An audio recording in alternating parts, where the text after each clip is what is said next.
informasi yang diberikan oleh pemerintah telah benar-benar sampai ke masyarakat dengan benar.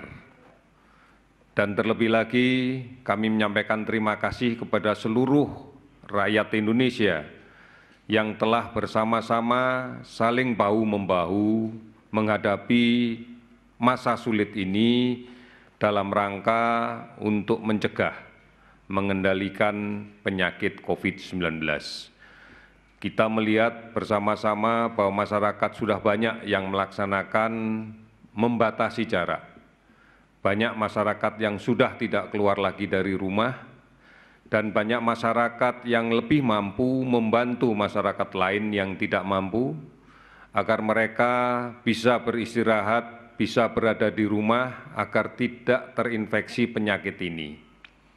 Karena kita sadari bersama, manakala ada satu keluarga saja, satu anggota keluarga saja yang terinfeksi, maka ini akan menjadi sumber infeksi bagi anggota keluarga yang lainnya. Permasalahan ini harus kita putuskan karena rantai pemutusan penularan penyakit ini adalah dengan cara menjaga jarak. Di samping juga rajin mencuci tangan dengan sabun. Saudara-saudara sekalian, yang kedua saya sampaikan tentang beberapa kebijakan yang sudah dibuat oleh pemerintah. Saya mengingatkan kembali bahwa inilah dasar-dasar pengendalian penyakit ini agar kita bisa memutus rantai penularannya di tengah-tengah masyarakat. Yang pertama, pahami betul bahwa penularan penyakit ini adalah dari orang yang sakit kepada orang yang sehat melalui kontak dekat.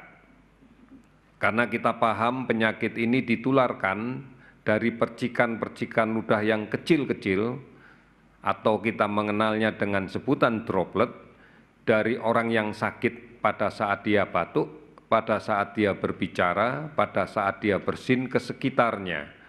Dan apabila ada orang sehat yang berada di sekitarnya pada jarak yang kurang dari 1 meter, maka besar kemungkinan bahwa droplet ini akan terhirup masuk ke dalam saluran nafas orang yang sehat. Akibatnya akan tertular. Kemudian yang kedua, bisa saja droplet ini jatuh ke benda-benda sekitar yang sering disentuh secara bersama dan tidak sadar orang lain menyentuhnya juga, dan kemudian tanpa mencuci tangan langsung makan, minum, menyentuh mulut, menyentuh hidung, menyentuh mata. Maka ini juga sangat memungkinkan untuk terjadinya pemindahan virus menuju ke bagian tubuh dia yang semula sehat. Oleh karena itu, sekali lagi menjaga jarak lebih dari 1,5 meter adalah menjadi salah satu kunci untuk mengurangi paparan ini. Di samping kita juga meminta siapapun yang menunjukkan gejala-gejala influenza seperti influenza, demam, batuk kering, mungkin disertai pilek, disertai sesak napas, gunakanlah masker. Agar pada saat kita batuk, pada saat yang bersangkutan batuk, maka dropletnya tidak menyebar kemana-mana. Oleh karena itu ini menjadi penting untuk kita pahami bersama. Kemudian yang berikutnya lagi adalah cuci tangan. Ini menjadi sangat penting untuk kita semua. Cuci tangan, gunakan sabun dan air yang mengalir. Kita paham virus ini akan gampang rusak manakala terkena deterjen. Oleh karena itu saya minta betul-betul ini menjadi perhatian kita bersama. Oleh karena itu saudara-saudara sekalian, maka upaya-upaya ini yang merupakan basis dari penanggulangan COVID-19 ini harus kita jalankan secara bersama-sama.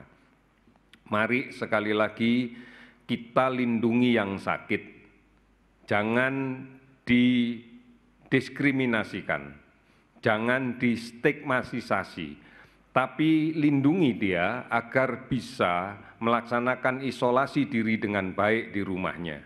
Bukan untuk dikuncilkan, tetapi dibantu agar dia betul-betul bisa melaksanakan isolasi diri dengan sebaik-baiknya. Kemudian untuk yang sehat juga harus dilindungi, jangan sampai sakit. Oleh karena itu, mari bersama-sama kita patuhi, inilah kunci keberhasilan kita untuk mengendalikan penyakit ini. Kita tidak punya cara yang lain. Perawatan di rumah sakit akan selektif kita lakukan untuk yang memang betul-betul terindikasi penyakit ini dan tidak memungkinkan untuk melaksanakan isolasi diri. Termasuk pada kelompok yang sangat rentan, orang tua, orang dengan penyakit-penyakit sebelumnya, dengan diabetes, dengan hipertensi, kelainan jantung, kelainan paru-paru, dan sebagainya. Inilah yang membutuhkan layanan rawatan yang maksimal. Dan inilah yang kita siapkan untuk di rumah sakit. Oleh karena itu, memang kekuatan terbesar kita adalah pada bagaimana secara bersama-sama masyarakat bisa memutuskan rantai penularan ini dengan sebaik-baiknya. Sekali lagi, jaga jarak paling sedikit 1 meter atau lebih dari 1 meter dengan orang lain.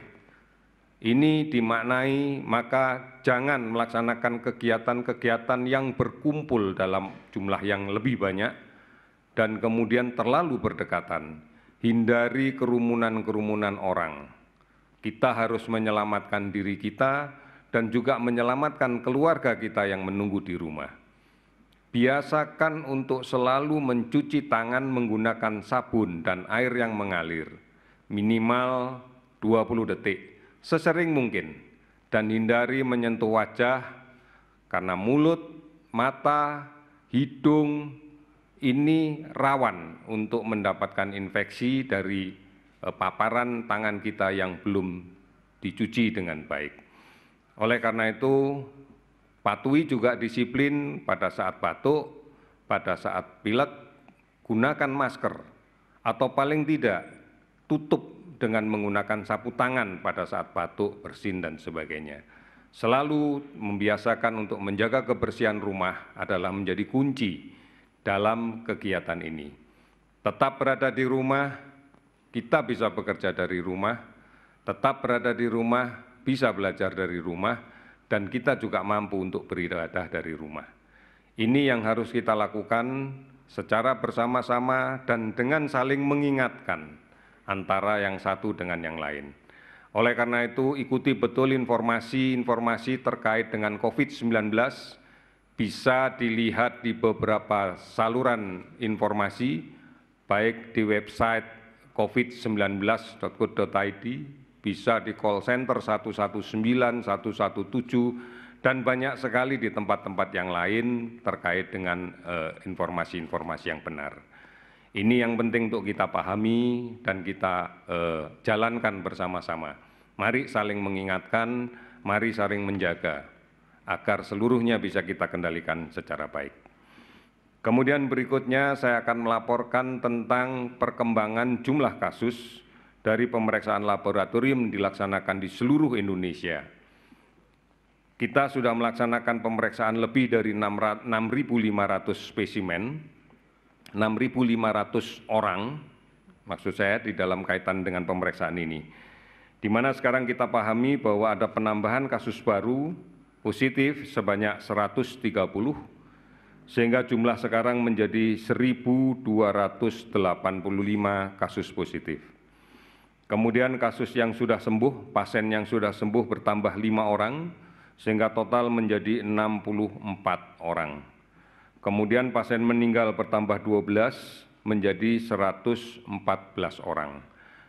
Oleh karena itu, mari sadari betul bahwa penambahan angka kasus positif ini sekali lagi masih menggambarkan bahwa di luar, di lingkungan masyarakat, masih ada kasus positif yang belum melaksanakan isolasi. Masih ada penularan karena kontak dekat. Masih ada yang belum rajin mencuci tangan dengan menggunakan sabun.